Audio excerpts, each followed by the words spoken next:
saaka waan isugu nimi inaanu isbrief garayno taariikhda uu sheekh sheegay Fuaad baa ololahan la soo qaaday in la hawlgalo 8 December ilaa intaa ka dambeysana hawl baa lagu jiray faahfaahinteedii waa ka sheekh khayr Allah siiyo sheekh Fuaad waa ka idin sheegay waxa soo hoyday iyo waxa dhiman iyo waxa la filayo estimationka waxa lagu talagalka wali way dhiman tahay runtii laakiin qiyaasta inta aan forecast anta la samayn karo hadda ilaa 1 milyan wadadaas waa lagu mari karaa hadda preliminary qiyaas ahaantii hordhaca la sameeyay way isaga iman doonaa haddii la yidhi insha Allah waxaan rajayn doonaa hadda ilaa 300,000 nin shahaado oo markaas uu xusiyay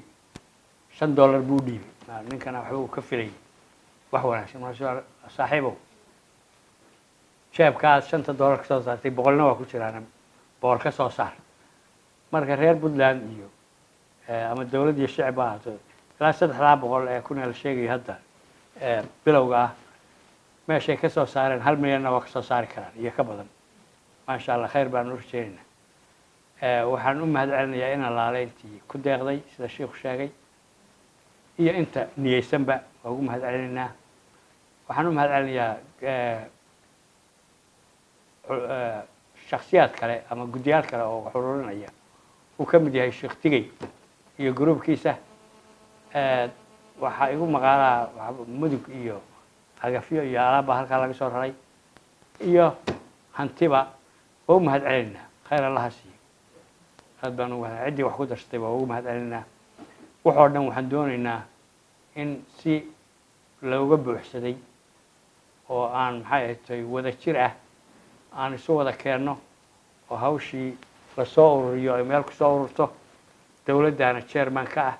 xafiiskan madaxweyne ku-xigeenka chairman ka isaga ku soo ururaysa warka isaga loo keenayaa hawshii iyada ahayd waa la qabanayaa dadka waxaan u sheegaynaa inay baahi jirto waa ognahay in roob hadda jiraan waa ognahay inay iman karto wixii inagu kalifay inaynu kacno oo go'doonkii inuu iman karo waa ognahay assessmentkii baa lagu jiraa guddida iyo howlaha guud iyo neesha iyo injineero iyo ciddii shaqo ku lahayd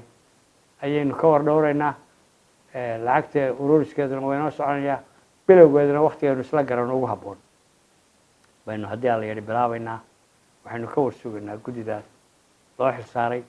aad iyo aad mahadsantiin waxaan rajaynayaa ilaahay inoo fududeeyo mar haddii raggan meesha fadhiya iyo dad kale oo ka mid ah ilaahay waa maqbuulay noqonaysaa waa ilaahay waa inoo fududeynaya waxaan kale oo idin sheegayaa kaga faa'iideysanayaa dadka kale culimaduna waa fadhidaa masaajidada iyo quraanka waynu akhrisnaa waa ducaysnaa balaadeetan hadda ilaahay wadankii ku soo daayay in ilaahay inaga hufo ilaahay baynu ka baryanaa waxaan kaga faa'iideysanayaa in guddiyada loo xilsaaray iyo caafimaad wasaaradda caafimaadka guddida caafimaadka talooyinkooda in la raaco oo la fuliyo oo aynu taxaddar samayno oo meelaha maxay tahay Puntland madaxweynuhu wuxuu qorshu keenay oo shalay bilaabay oo isniintii dabcan waa sheegay oo qorshihiisa waa sheegay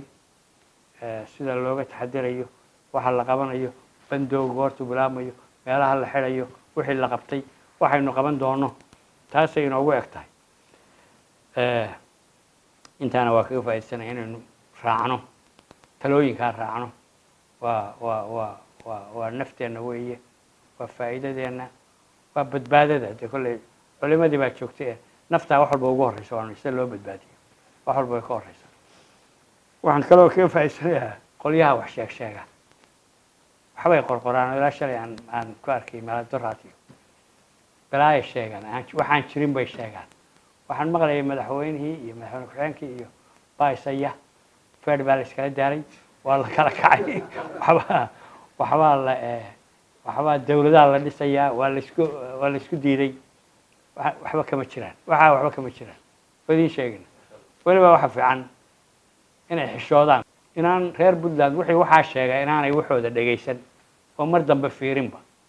lagu ganaaxo inaan la eegin waayo qof dee wax beena oo aan jirin sheegay oo la og yahay wuxuu in aan dee laba eegin oo la baarlayskareeyo ayuu markaa waxba kama jiraan